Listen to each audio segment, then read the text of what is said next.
దేవుని నామానికి వందనాలండి. సమయం ఇచ్చిన మమ్మీకి డాడీకి వందనాలు, కూడి వచ్చిన మీ అందరికీ వందనాలండి.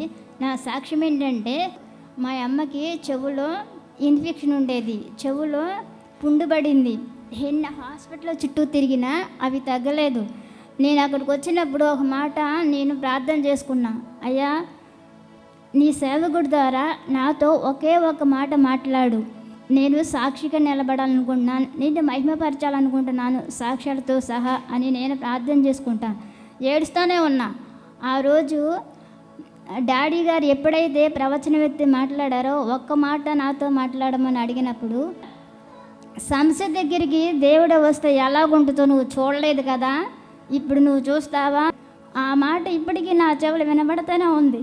మా అమ్మకి హాస్పిటల్ చుట్టూ చాలా హాస్పిటల్ చుట్టూ తిరిగి నాకైతే ఇసుక వేసారిపోయా. ఏం చేయాలో అర్థం కావట్లా. అక్కడికి ప్రార్థనకు వచ్చినప్పుడు కూడా నన్ను హాస్పిటల్ తీసుకెళ్ళమంది. నేను ఒక పని మీద వెళ్తున్నాను ఏసఐ దగ్గరికి, నీ సమస్య గురించి ఆయనతోనే చెప్తా, ఆయన స్వస్థపరిస్తే లేనే లేదు, నేనైతే హాస్పిటల్ తీసుకెళ్ళను అని చెప్పా. వచ్చాను, ప్రార్థన చేయడం ప్రారంభించా. ఒక డాక్టర్ని చూపించాడు, మెడిసిన్ చూపించాడు, 3 రోజులకి ఇచ్చాడు. అవే 3 రోజులు తండ్రి కుమార పరిశుద్ధాత్మ నామంలో వేయటం ప్రారంభించా. ఇంకంతే, ఆ చెవు మన చెవులాగా అయిపోయింది. ఆ బెజ్జాలు గూడిపోయినాయి, ఆ ఇన్ఫెక్షన్ పోయింది. తర్వాత చెవులో ఆ పుండు కూడా మానిపోయింది. ఈ హాస్పిటల్తో పని లేదని చూసిన డాక్టర్లే చెప్పారు. దేవునికి మహిమ కలుగును గాక. ఈ సాక్ష్యం దేవుడు దీవించిన గాక. చూడండి, నూజివీడు నుంచి సహోదరు వచ్చారు. వారు తల్లిగారు అంటే వారి తల్లిగారికి చెవంతా కూడా ఇన్ఫెక్షన్ వచ్చి లోపల పుండు అయిపోయి చాలా బాధపడ్డారంట. అనేక డాక్టర్స్ చుట్టూ తిరిగారంటండి, ఎన్నో మెడిసిన్ వేశారంటండి. కానీ ఎక్కడికి వెళ్ళినా కూడా హీలింగ్ అనేది, స్వస్థత అనేది రాలేదు.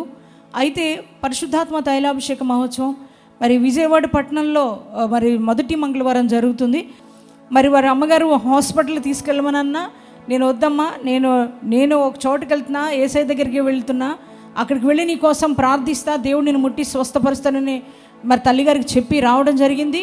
వచ్చి ప్రేయర్ చేసుకున్నారంట. ప్రభువా ఈరోజు నాతో మాట్లాడు, ఒక్క మాట అయినా మాట్లాడన్నప్పుడు దైవజనంలో ఉండి మరి ప్రవచనాత్మకమైన 2 మాటలు తనతో మాట్లాడడం జరిగింది. మరి నేనున్నాను, మరి అలాగే సమస్య దగ్గరికి దేవుడే వస్తే ఏం జరుగుతుంది, నేనే వస్తే ఏం జరుగుతుందని దేవుడు తనతో మాట్లాడినట్లుగా తను వినడం జరిగింది. మరి ఒక ప్రార్థనలో పాల్గొన్న తర్వాత గృహానికి వెళ్ళిపోయారు. తర్వాత దేవుడు తనతో మాట్లాడి ఒక డాక్టర్ని చూపించారంట. ఇప్పుడు నువ్వు తీసుకెళ్ళు డాక్టర్ దగ్గరికి, మరి నేను స్వస్థపరుస్తానన్నప్పుడు డాక్టర్ దగ్గరికి తీసుకెళ్ళినప్పుడు ఆ మెడిసిన్ వేసిన తర్వాత 3 డేస్కే మరి అంటే అన్ని రోజులుగా తిప్పుతున్నా కూడా తగ్గని ఆ యొక్క చెవి బలహీనత అంతా కూడా తొలగిపోయింది, పుండంతా మానిపోయింది, ఇన్ఫెక్షన్ అంతా తొలగిపోయింది. నా తల్లి ఇప్పుడు చాలా హ్యాపీగా ఉన్నారని వారు సాక్ష్యం ఇస్తున్నారండి. ఇంత గొప్ప కార్యం చేసిన దేవాది దేవుని గట్టిగా చప్పట్లు కూడా దేవునికి మహిమ కలుగును గాక.